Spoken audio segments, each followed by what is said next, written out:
Sixers fail to win back-to-back games as they fall to 23-19 in this loss to the Suns, 116-110. I'm Coy Camiscioli for Flow Sports Talk here. Going to break down the game for you. The Suns, surprisingly good this year. They go to 27-17 on the year. That was not really as expected after trading away Kevin Durant.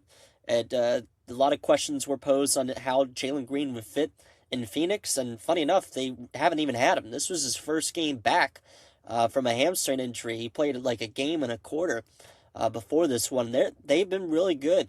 And I guess I'll start with them for a second. I didn't plan on starting the podcast with them, but here I am on a tangent. When you watch them play and you look at their roster, it kind of makes sense. They just kind of fit well. And there's just a lot of very good role players on this team. You got guys shooting nearly 43% from three on the year, and Royce O'Neal. Devin Booker obviously headlines this team as a superstar. He scored 27 points in this game. Was just 9 of 23 from the field, so not a very efficient night. But then you got guys like Colin Gillespie around him.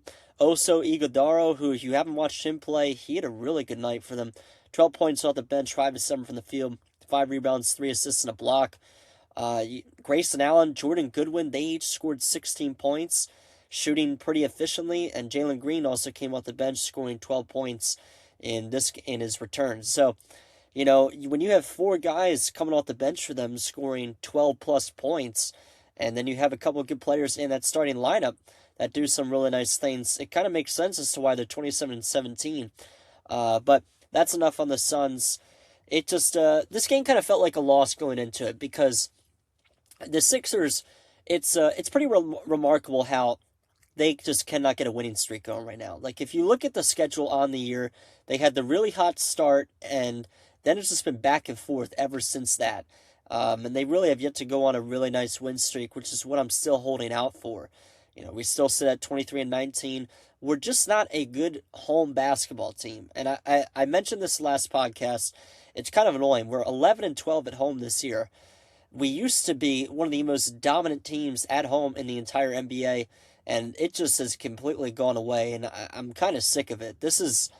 You should not be under 500 at home with a team with this much talent. So, at the end of the day, it doesn't mean that much, but, we used to set records 4 or 5 years ago for home wins, and our record was unbelievable. Now it's just not there.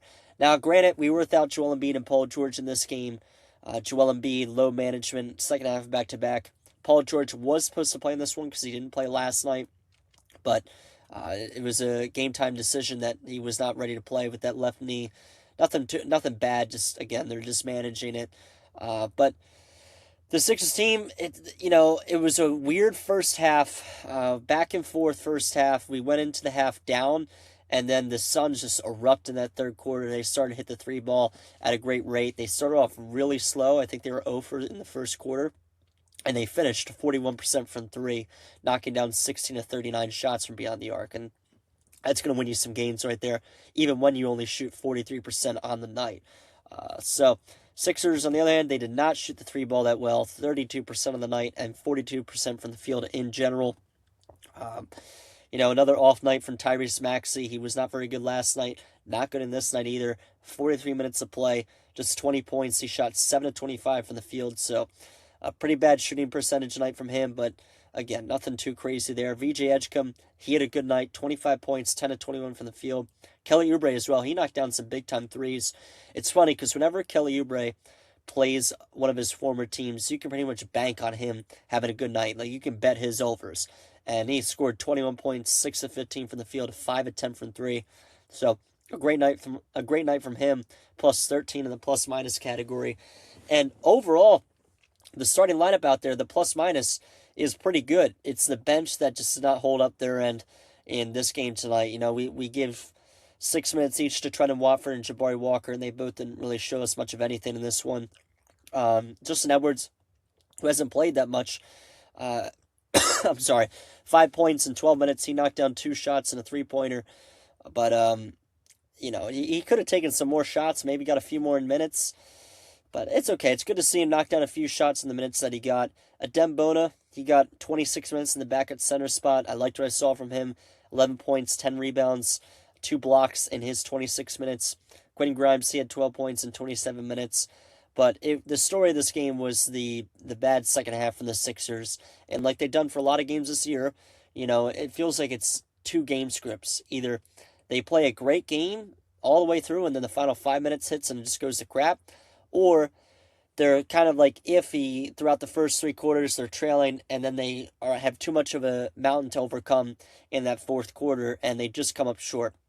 And that was the script in this one, because we tried to make a run late, but it was just too late. It was just too much to overcome for the 76ers. So, it was a tough loss tonight. Again, it's pretty infuriating how this team just can't win back-to-backs. But hopefully Joel Embiid and Paul George, they come back. Coming up for the Sixers, got the Rockets on Thursday at home, and then the Knicks on Saturday at home to round out this road trip. Knicks have been really bad lately. So hopefully we can win 2 games in a row there, because that would be really nice. And then we'll head out to Charlotte on Monday before coming back home for a couple more games. So NBA standings update, nothing too crazy. Sixers still hold the 5 spot, but they're tied with the Magic and Cavaliers, who are the 2 teams behind them. So they're 1.5 games back of the 3 seed, 2.5 back of that 2 seed on the Celtics, 8.5 back of the 1 seed, which again doesn't look too realistic. And they have a 5-game lead over the final team that's in the play-in right now. Or, well, the team that's on the outside looking in. As for games around the NBA, nothing too crazy tonight. At least from the Eastern Conference, the Heat salvaged a win in Sacramento. They go to 23-21. Raptors, this one is prevalent for the Sixers. They beat the Warriors. They go to 26-19. They hold a spot in front of us, so that's why that matters a little bit. It's a shame to see Jimmy Butler go down with a torn ACL. That really sucks to see. But other than that, nothing too crazy. That's going to do it. A tough Sixers loss tonight. It would have been nice to win 2 in a row, but hopefully we can get it going against the Rockets Thursday and the Knicks on Saturday. Thank you guys for listening.